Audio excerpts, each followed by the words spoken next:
Alright guys, thanks for tuning in. Today we're going to do a quick review on the Reeper, and we're going to see if we can make it work today. That's what we do here.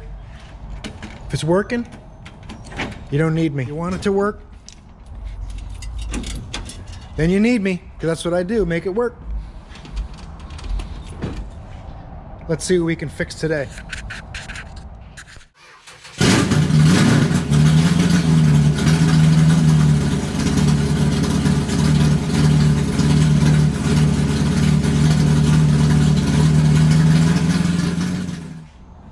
Hey YouTube, Jimmy here, making it work. Hope you're doing well. Thanks for tuning into a video. I'm going to make a video today about this Reeper. Reeper 4 Apex, actually. Take it for a little drive. So far it's been a fun little vehicle from what I can tell, but you don't really know till you get it out on the trails and out on the road. It's supposed to be a street legal version of a UTV. So let's have some fun with it. Thanks for watching. But it's a pretty cool little truck. I call it a Jeepster because it obviously made the emulated Jeep, but coil-over suspension, all independent, tubular arms, front and rear. A lot of the drivetrain and other components come from China, but it all looks like it's pretty well made. Fun little vehicle, so we'll check it out today. See what you guys think. Independent rear suspension coilovers, all adjustable. Pretty aggressive tires, 15-inch wheels. It's a nice little truck. Engine's in the back under this cover. You lift this bar up, you can take that cover off with the latches on the side, get to that 4-cylinder engine.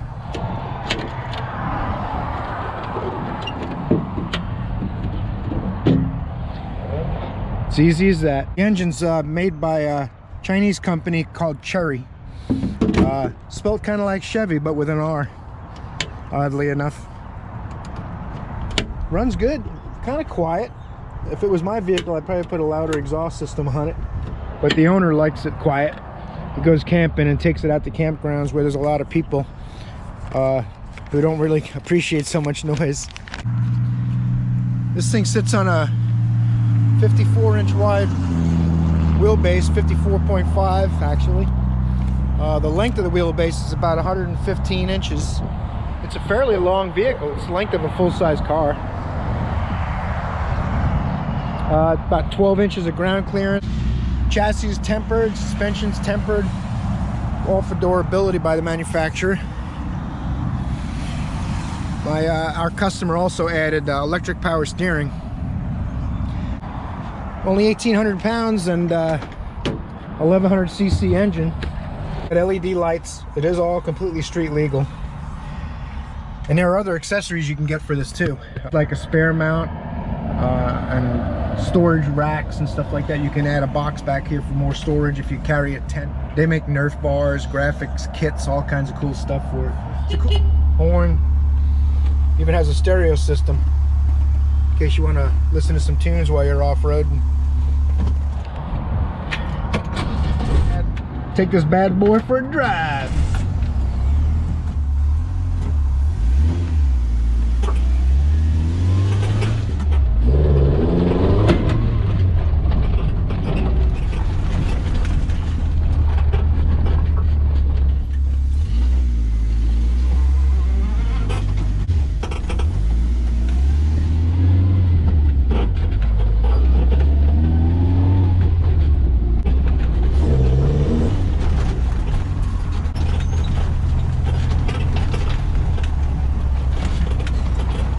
One of my only complaints with it is it doesn't have a very tight turning radius.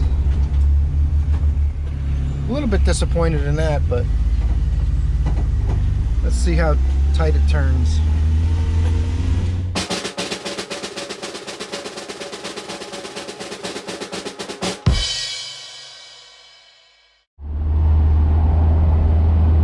Yeah, it's a big turning radius for an off-road vehicle.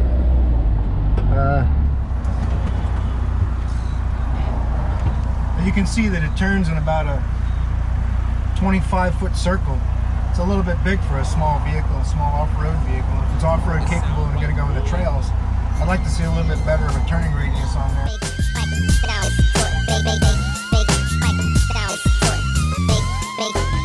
It sound right, boy.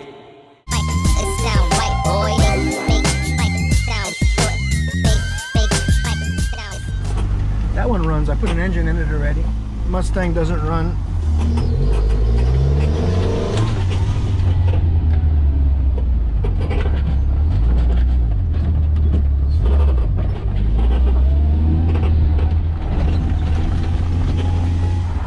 Since it's street legal.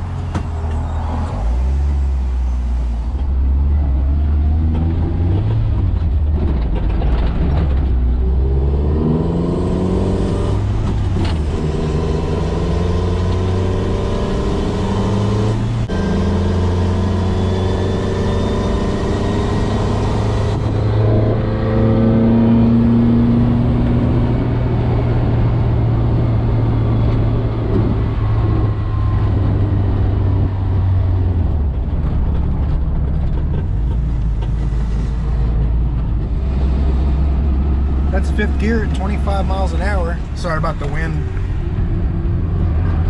It's windy and cold today in Central Florida, about 65 degrees. But I think we're going to make it through. See how it is on the bumps.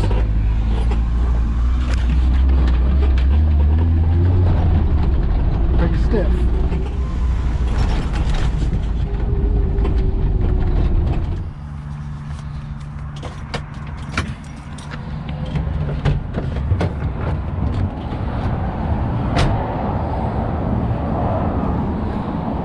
Very versatile, street legal, off-road, on-road. It's got blinkers and lights and all this stuff to make it so you can drive it on the street as much as you want and enjoy it. Take it camping, whatever it may be, drive it to the beach. A little vehicle. The only thing I'd like to say is I'm kind of disappointed in the turning radius. It turns in a really big circle for an off-road vehicle. You know, pretty good ground clearance. Only holds about 6 gallons of fuel. It's got the two-door version has a 90-inch wheelbase. The four-door version, 115-inch wheelbase. Pretty cool little vehicle. That's what it looks like underneath.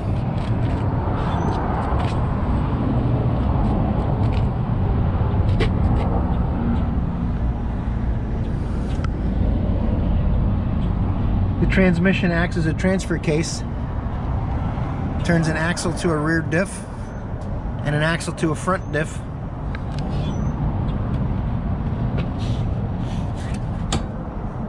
There it is. It's got a full-length skid plate, tubular bumpers, winch. All right, I hope you guys enjoyed that review. A couple of things that are a little quirky about this vehicle: the turning radius. It's surprising for an off-road vehicle how big of an area you need to turn around. I guess because it's kind of long, but the steering angle also is pretty low. I'd probably say it's close to 25, 28 degrees, but I haven't measured to know exactly. It's a little disappointing as far as that goes, but it's a fun little vehicle. If you want something that you can take off-road, do some trail riding, and you can also take it on the road to get where you're going. If you want to take it to the beach, street legal, makes it a fun little vehicle. But I will say that it's a little bit wandery. We're going to do a wheel alignment on it, try to correct some of that. It looks like it's got quite a bit of toe in. I'm not sure if that's from the factory or someone else has done it. But overall, you know, not a bad vehicle. I think the customer, I think these are 15 to 20,000 or so used. You can find super clean, low mileage ones under 20,000. And you know, some of those Polaris ones are in the 30s. I think overall, 1 to 5, 5 being the best, 1 being the worst. I think overall I'd give it about a 3.5 star rating. Handling and performance, it's probably about a 2. Hopefully, if we do a wheel alignment, that might bring it up to about a 3. Narrow enough to fit in some of the truck trails and stuff, much easier than a regular truck would. Roadworthiness on a 1 to 5, I'd also say about a 2. So overall, probably a 3.5 star rating. Even for value, about the same. So it's a fun little vehicle. If you want something that's you know, something you need to take on the road, you don't want to have to trailer it, Take it in the woods, take it on the road, whatever makes you happy. I think this is a fun little car. So you guys go ahead and check into one of these, take one for a road test yourself to see what you really think. A lot. We've had to fix the horn, which is in my other video. I'll put a link to my other video showing you where we were doing a horn repair on it. And I think that's about it. Harley Davidson sticker, that doesn't come on it. Thanks for watching the video. If you can click like and subscribe, I'm going to try to make some more content on some of these vehicles and some of the repairs I'm doing in the shop here. That's why I call this channel Making It Work, because that's what I tend to do 7 days a week. I'm making things work at home, in the shop. It doesn't matter. I fix it all. So I appreciate you guys watching, man. I'll see you in the next video.